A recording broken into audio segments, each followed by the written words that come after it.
Hello everyone, and welcome back to Age of Noob. I'm still away from my main PC and recording this on the road, so you'll have to excuse the voiceover quality again, but the big news finally dropped today. The Sultans Ascend expansion will add not one, not two, but 6 new civilizations to the game. We also have a ton of additional new info to cover, so let's dive right in.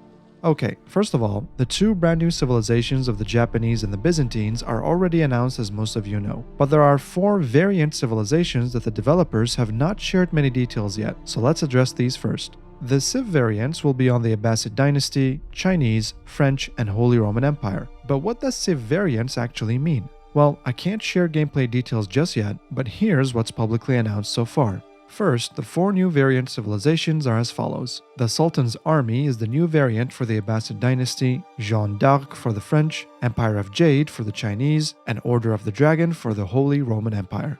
Keep in mind that these flags are spin-offs that I created, as their real flags have not been publicly released yet, so I cannot use them. Second, for all intents and purposes, these are and should be considered standalone civilizations. This means that when you click the Civ selection dropdown in the game, you will get 16 different options to choose from. Hence, a brand new player would probably not even recognize that these are variants at a glance in the first place. And third, don't be fooled with the fact that they're named variant. These civilizations play very differently to their quote-unquote original counterparts. Although they do share some units, buildings, landmarks, and so on, there are significant enough differences that, for example, an HRE main player will have to learn playing with the Order of the Dragon properly and vice versa. Hence, gameplay-wise, they feel like brand new civilizations. So a 1v1 between the Holy Roman Empire and the Order of the Dragon will not play out like a mirror matchup, and the same is true for the other variants. I wish I could share more, but I'm treading a thin line already, so this is the most that I can say for now.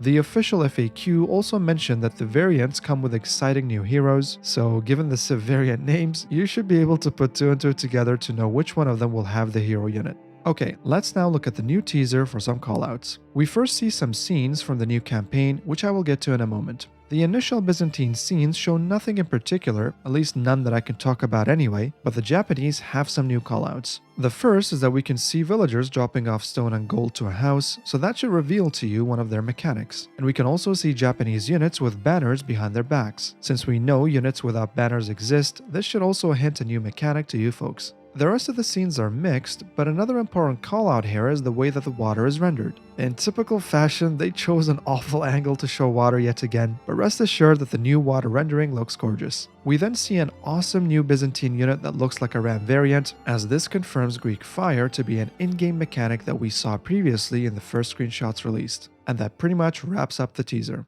Now, let's talk about the new campaign. The campaign is now confirmed to have 8 missions, and we will play as the Muslims defending against the Crusades. They've structured the campaigns in such a way to showcase the prominent Muslim leaders in each of the 8 chapters, as you will get to play with Zahiruddin Toghtakin, Nuruddin, Asaduddin Shirkuh, Salahuddin al-Ayyubi, Saifuddin Qutuz, Al-Malik al-Zahir Ruknuddin Baybars, Al-Malika Osmatuddin Khalil Shajar al-Dur, and Al-Ashraf Saifuddin Barsbai. Apart from the typical English and French, we also got the confirmation of fighting against the holy orders of the Templars, Hospitallers, and Teutons, as well as their old foes, the Mongols. Hence, there will be a wide variety of settings and enemies for each chapter. And finally, they did confirm that we will get the first campaign with naval gameplay as well.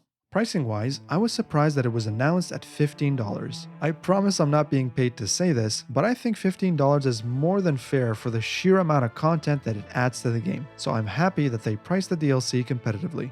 And for those of you who are playing through Xbox Game Pass, you will unfortunately not get the DLC by default, but will be able to purchase at a 10% discount instead. It's available to pre-order now and will go live on November 14th. That said, in case you've decided that you won't buy the new DLC, this is how the game will play out for you. You will not be able to select the new civilizations yourself, but you can play against the new civilizations against players who did purchase the DLC. Needless to say, you won't get the new campaigns either. Finally, the DLC will come with 2 new gorgeous biomes of the Japanese Spring as well as the Savannah. I've played with both and they look fantastic.